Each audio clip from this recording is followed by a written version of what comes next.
everyone. This is the Drew Sperian Show, the show that is 80% combat sports and 20% everything else. Boy, oh boy. Wow. I am really honored tonight because tonight's guests approached me actually, which I'm very humbled by. That doesn't happen often. So I'm gonna introduce them. One is a martial arts gym owner. His name's Justin. The other one is Chris Shawbell, who is also in the association of the AAMQ, right? That's right. AAMQ. Chris Shawbell, Taekwondo master himself, also a gym owner. But you know what, guys? I'd rather you guys introduce yourselves. What do you guys do? What disciplines do you teach? So Justin, Go ahead. you first. Oh, you want me to go first? Okay. My name is Justin. Great introduction, by the way. You're fire, man. You're great. You're going to be a big star in this business. I believe in you, man. So my name is Justin. I'm a father of two. I'm an average guy. I like to work really hard. I have a gym in Verdun called Angry Monkey MMA, and we do quite okay. We were doing actually very well up until the pandemic. Our gym was on fire. We have multiple champions and blah blah blah what so forth. And so yeah, we have a good gym in Verdun, and we've also, in the process of this whole lockdown, we created an association to reopen the gyms and to unite all the martial artists and martial art disciplines that are unrepresented, and many other interesting things that we're going to talk to you about. Yeah. All right, Chris, how about you? So my name's Chris Shawbell. Thanks for the introduction. I'm 51 years old. I've been doing martial arts for 40 years. Started with Taekwondo way back in the day. Inspiration was, seeing Chuck Norris, back in the day. And everyone got excited about Chuck Norris and wanted to do Taekwondo and so forth. I trained under Tornado Tommy Williams. He was a welterweight world champion in the PKA. And he trained in Dallas and in Oklahoma. So where Jimmy brought it on over to the United States from Korea. So it's kind of was the original heart of Taekwondo in the U.S. Strangely enough, was in those areas. I moved on into more of a Dutch style K1 kickboxing, and then on into Muay Thai. Started studying jiu-jitsu in my mid-30s, and so I've competed in all the above: kickboxing, Muay Thai, jiu-jitsu, MMA, and junior amateurs as a kid in full contact back when they allowed it for the younger kids to do it. And now I coach Muay Thai, MMA, and jiu-jitsu. Nice. My inspiration was Dolph Lundgren from Rocky IV, because he does Kyokushin, and then Jean-Claude Van Damme watching Double Impact, and Kickboxer. I like Bloodsport, but Kickboxer has a special place in my heart. And and then Michael Jai White, of course, because Michael Jai White's a fucking badass. Yeah, man. Yeah, Lundgren's an engineer. He's a highly intelligent man. He's a brilliant man. I bought that guy's book, okay? So if that doesn't tell you how much of a fan I am, and I gave it to my coach, Mo, whenever Muscle and Fitness came out, I buy the issues when he's on the cover. I'm like, give me that. And he still looks like an animal, eh? No, even in his 60s now? He's in the 60s? 64. He's going to be 64. Yeah, he's born like 12 days before me. Wonderful. Yeah, he's still an animal, this guy. Yeah. Yeah. And that's awesome. But what an accolade. Yeah. So, you guys are doing so much good stuff. I love martial arts. I'm super happy I can give you guys a platform. So Justin, you first. What was your martial arts background before Angry Monkey? I got started a little bit late. I got started at 18 years old. I went to college in the Eastern Townships at Champlain College I was on the Bishop campus. And it was something I always wanted to do as a child, but growing up where I grew up, there wasn't really any martial arts. It was kind of there wasn't much going on. We had outdoor hockey. That's what we did as kids. We played until our ears were blistered and we couldn't feel our face and stuff like that. So finally, when I got out of there, I found an American style kickboxing sort of program that was in my, on my college campus. And the guy's name was Mike Perry. He's still around there, actually. Mike Perry, the UFC fighter? No, no, no. It was he was a black belt back then, man. This guy was a phenomenal talent and a great coach too. And so I started off with him and doing like American style kickboxing, above the waist kicks and all that kind of stuff. And Mhm. I fell in love with it. And college didn't work out because I really like to party and do things like that. So soon I found myself on a road on this never-ending road trip where I was working with a construction company and just bouncing around town to town. And I tried to squeeze in as much martial arts classes and things I can do randomly. We were mostly in Ontario, around St. Catharines and Burlington and all those places. And I remember we ended up, so yeah, that was my introduction to martial arts, later dabbling into it at 18 years old.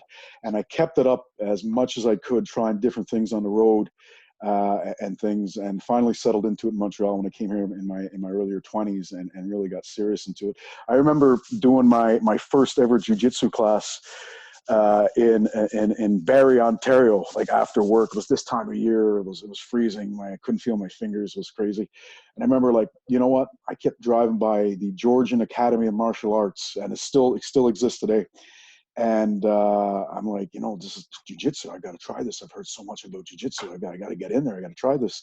So finally, one day after work, cold day, much like this, I went home and I smashed down a frozen pizza and I think a 500 milliliter of Coke, and I ran off because I was young and dumb, and I figured that was a good pre-jiu-jitsu snack after a cold day's work. And I ended up in the Georgian Academy of Martial Arts and do my first jiu-jitsu class. Man, it almost killed me. I remember getting off the mats as the class ended and puking.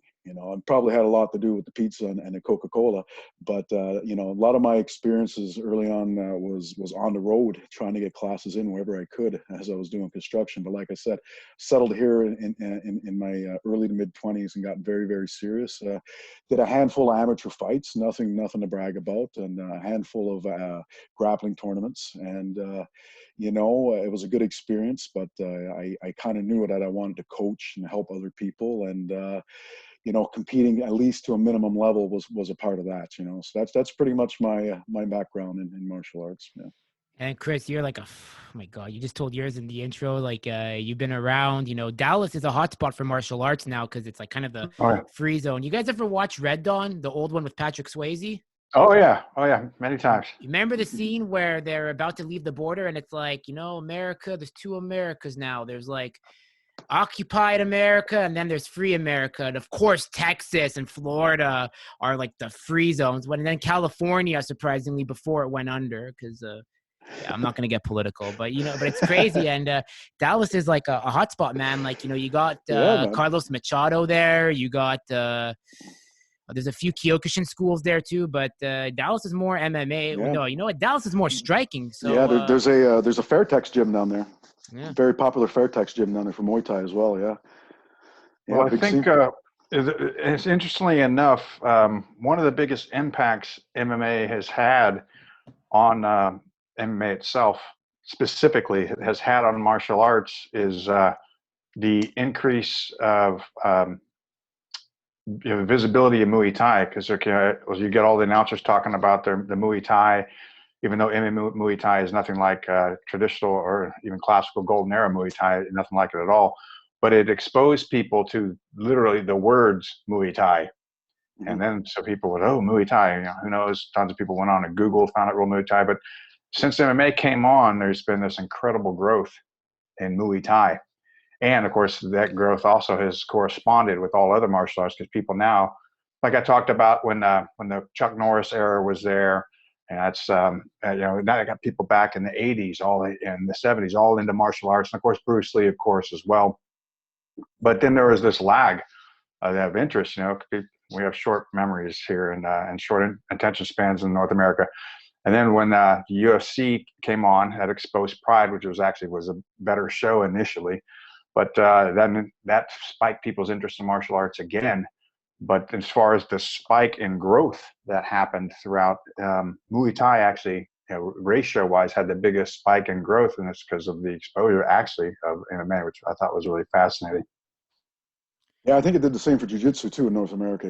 Yeah, absolutely. Yeah. I mean, it's been good for everybody. Yeah. Yeah, the massive spike, of course. I mean, you got the Gracies, Hoist doing his thing. I mean, that's all it took was him crushing in those Yeah. first UFCs to everyone want to do jiu-jitsu all of a sudden. Well, I believe it was you who told me, Chris, that that after the UFC came to town in the early '90s, that pretty much the Brazilians stormed California, and outside of Brazil, California has the highest ratio, the highest volume of jiu-jitsu schools. I think you were telling me. Absolutely, and well, strangely enough, I mean, I've fought Pan Am's national championships. Both I've been injured at every single World's tournament. I've been injured, so I haven't been able to compete. But I fought Pan Am's and nationals, and those, of course, IBJJF hosted. And those all take place in Los Angeles. All the largest tournaments for Brazilian Jiu-Jitsu take place in Los Angeles. So that's really is the new mecca. Yep. For Brazilian Jiu-Jitsu, yeah, absolutely. A lot of top gyms down there, like King's MMA is down there, Rafael Cadero, Boss Ruten's down there. I was talking to you about Boss Ruten earlier this last week. Yeah, I was, like some of my martial arts experiences post-competition, traveling around the world, trying to learn what I can from other coaches, and I've always been a little bit of a world traveler, and I ended up in a lot of places. California was one of them, in Westlake, and went well out of my way to go meet Boss Ruten and spend a little bit of time with him, train, and end up becoming friends with the guy. And I Boss Ruten is kind of guy that you would have to be a pretty rotten person not to be his friend, because this guy's pretty amazing, and I met him for that short period of time, and still to this day, if I email him, like he'll answer me the same day, and he never says no to anything. I remember taking a long shot, and a few years ago when I organized this charity K1 kickboxing event, and Chris was a part of that as well, and for those of you guys who don't know, at our gym, we try to do a lot for the community. And, we were planning a big K1 Grand Prix just before the COVID hit, and we were going to do a big smash hit with that. And all the money gets sort of distributed around our area. We give it to women's shelters and after-school programs and missions, and we just give all that money away. And when I started doing that, I had reached out to Boss. I was kind of nervous. I'm like, geez, should I ask this guy for something? I'm like, you know what, boss, I'm doing a charity event.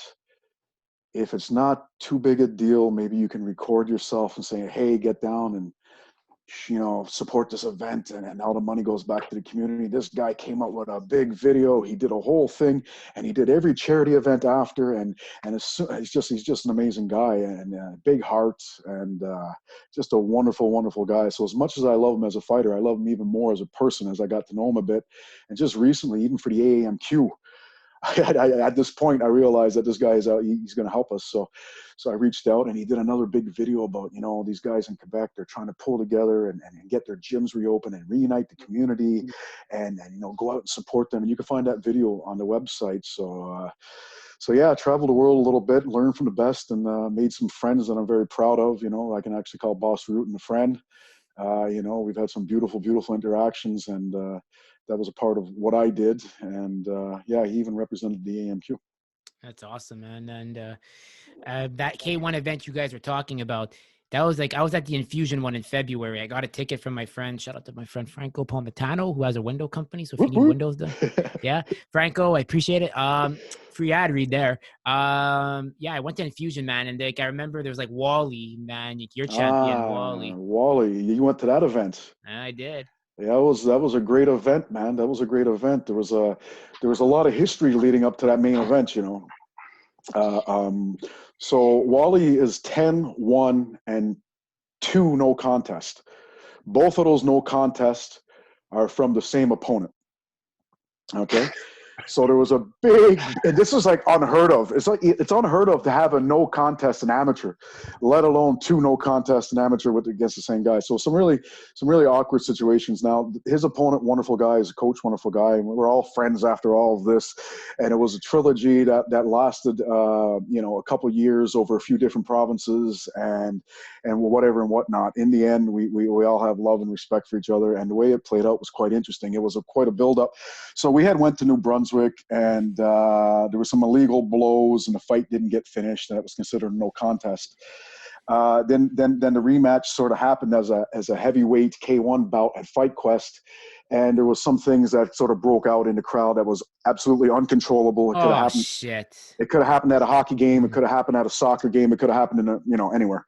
And that was sort of a thing that was just horrible luck. And he was well on his way to winning that fight. And then finally the trilogy came up, and then, so yeah, we lived the trilogy, we lived all three parts. And then finally Philip comes up and he says from Silvertooth Promotions, which is the infusion promotion. And he says, let's get these guys set up in Montreal on my show.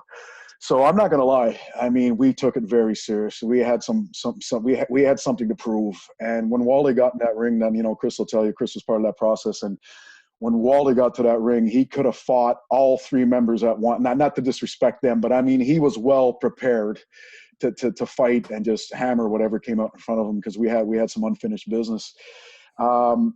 We had a very I don't want to say one side, but it was a very powerful performance for 3 rounds, where hats off to his opponent from the two previous no contests, because he took a beating like I've never seen anybody take a beating in amateur. He was a tough dude, and he ended up taking out the guy in the finals with a leg sweep, destroyed his leg. He was an absolute wrecking machine. And going back to COVID and everything, and you mentioned in your introduction you wanted to know how we were doing in 2020 and what it was meant to be to us. Well, we were one of the hottest gyms. We were one of the hottest gyms in the province. We went from a small gym on the Lachine Canal that I operated and started on my own with my wife, and we brought it up. It started off as, well, going to sort of go in a different direction, but I'll bring it back. So this whole thing, Angry Monkey, kind of started as a private training studio, and that's all it was ever meant to be. And at some point, people started asking for kickboxing classes, just straight kickboxing, not Muay Thai or K1, just, do you want to do kickboxing? And I kept saying, no, that's not what I do. That's not what I get into. At the time, I had a lot of rich clients, a lot of very nice people that I work with, and I didn't need anything else. And finally, I gave in. I'm like, you know what? Maybe I should just give it a try. And I put it out there that I would do a kickboxing class. And on my first class, I had 29 people. So it got out of control immediately. And we started doing 2 classes a week. And then we were doing night classes and day classes. And then we started bringing in jiu-jitsu. And everything blew up. Before I knew it, I had a mixed martial arts gym. So that blew up. So eventually it grew and grew and grew and grew. And a fight team came in, and ended up looking for a bigger location, and ended up in Verdun, and leading up to 2020, getting back on track to what we were talking about earlier. 2020, we were at our peak. We were on fire. Wally had won the Fight Quest Championship. He had won the Road to Infusion Championship. Our boy Jared, who was pound for pound best amateur fighter in the province, and we can prove that if anybody's interested, at 130 pounds. He had won a national K1 championship, national K1 championship, and our other fighters are winning big fights and big Muay Thai shows in Ontario at the War Museum and all the biggest shows, and we were just winning and then putting our name out there. We had Liam Harrison, an 8-time world champion, come over from England and do a seminar in our gym, and we were doing in-house exhibitions that were probably the best exhibitions that were put out in the last few years, and we got a lot of new fighters from all different parts of the community started, and we developed so many great relationships with these gyms. And Angry Monkey was truly the hot spot of Montreal when COVID hit. And that's exactly where it ended. We were completely on fire. We had Jean-Charles Skarbowski, who had actually been in our gym prior to that. And if you're not sure who Jean-Charles Skarbowski is, he's one of the Westerners in Muay Thai that's truly respected and known around the world, along with Raymond Deckers and John Wayne Parr, who actually went to Thailand and really earned their respect and won fights and really did all that things. And so he was in our gym before, and he was coming back for a seminar. And we had actually had contacts for Rob Kamen, who I'm sure you might be aware of, Mr. Drew, right? You know who Rob Kamen is? Of course. Yeah, you have to. Dutch Assassin. Yeah, you have to, right? So we had been in contacts with, things were just on fire. And it was just a result of all the hard work we've had done, and all the quality training that we have offered our students and fighters, and also the chemistry of all the coaches and the jobs that they were doing with the people and inside the gym. And it was just a perfect thing. And sadly enough, we got hit with COVID, and we've been sort of shut down ever since. We've been shut down for the last, I believe, 7 out of 11 months. So that was an abrupt halt of to our success and all the fun we were having. But we can truly say we were really on fire, and we were on top of that mountain when March 16th of 2020 hit us. So. Exactly. Yeah, exactly. We'll get back there because we're fighters, we're resilient, and fighters resist and get back in the game and build themselves up and all this and that. But to answer your question, where were Chris and I when all this hit us? We were on top of the mountain, man, and we hope to get the gyms open soon and get back there. It doesn't have to be perfect the way it was, but because it was pretty damn perfect, but it has to be open. We have to be with our people. We have to be teaching our classes. We have to be living that life, because Chris will tell you, I'll tell you that that's what we live for. Although there's many beautiful things in our lives, this is one of the main things that we actually live for. My heart beats for this, and it's really painful every day to not be able to go to my gym and say hi to my people and do our classes, and which gets them through a multitude of struggles that they face every day, and that's their medication and that's their therapy. And I'm really looking forward to getting back to that, man. Like my heart is a bit broken right now, and really looking forward to getting back to that. Yeah, it's and Chris, what about you? What was 2020 supposed to be like for you and the U down south before all the crap hit the fan, for lack of a better term? Well, interestingly enough, I being a part of Angry Monkey and all those events, those championships. I mean, just as Justin said, we were on the top of our game as far as the gym is concerned, as far as our fighters are doing, and we're just moving up. On a personal note, where I was at, that March, I think it was the 23rd, Justin, I'm not sure, I was actually going to do an exhibition fight in one of our events again. Yeah, I hadn't competed seriously since my last fight. I was 47. So, back in the June 28th, I had 2 fights in one night. June 28th, 2017, that was the last time I had fought, an opponent I didn't know. I did an exhibition when one of our fighters' opponents dropped out. He and I put an exhibition on just so his hard work could pay off and he could get in front of a crowd and get some of that experience in. But as far as actually having a real fight, it had been a while. So I was about to go in. So I was training to fight actually when COVID hit, which is pretty interesting. And then immediately after that, I tore my meniscus. So 2020, I've got COVID, and I've got this meniscus tear that I can't get operated because it's not a priority. It's not disabling. And so because of COVID, it's not a priority surgery. So on top of COVID, on top of not earning and not being able to coach for 7 out of 11 months, I also have a torn meniscus. So it's been a year of challenges. We're fighters. That's what we're training for. It's interesting how they classify torn meniscus as not a priority, because I've had that many years ago, and it's pretty disabling. Like you can't do much with your knee jacked up like that. So it's a very interesting time. Yeah. Very interesting time that we live in. It's very interesting to see how the medical, the medical industry, how they classify things. That's for sure. It's very true. It's very true. Guys, I hate saying this, but like I just found out Zoom is like, hey, you got to upgrade your plan. I didn't know about this. So if we get shut down, is it okay if do you guys have Skype? I don't have Skype. I have Google Meets. I don't. Is this a live thing right now, Andrew? Or are you going to? No, it's recorded. It's recorded. Okay, cool, man. Yeah, we can reconnect the Zoom. I think we get 40 minutes at a time. Yeah, so it'll be like part 1 and then part 2. So yeah, just put it together. Not a problem. Yeah, I'm not good at video editing, but it's impressive that you guys have really everything was going like it was going up, and then March 14th, the world's in a pandemic. I hate March 14th, and if anyone has a birthday on that day, I'm sorry. I'm not giving you any birthday gifts. Yeah, man.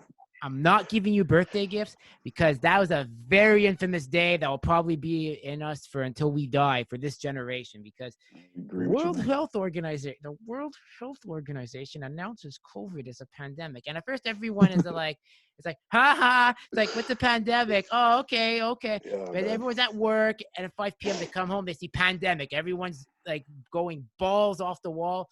I was working at a grocery store, so I became essential somehow. I don't know, but the next day it was like the toilet paper craze began. Things were being shut down, and I'm like, Did you witness some of this toilet paper craze? Did you witness any yes, of this? You yo, did? we Yeah. had Tell to us about that, man. Yeah, you want to know what it's like? You ever want? Yes, I do.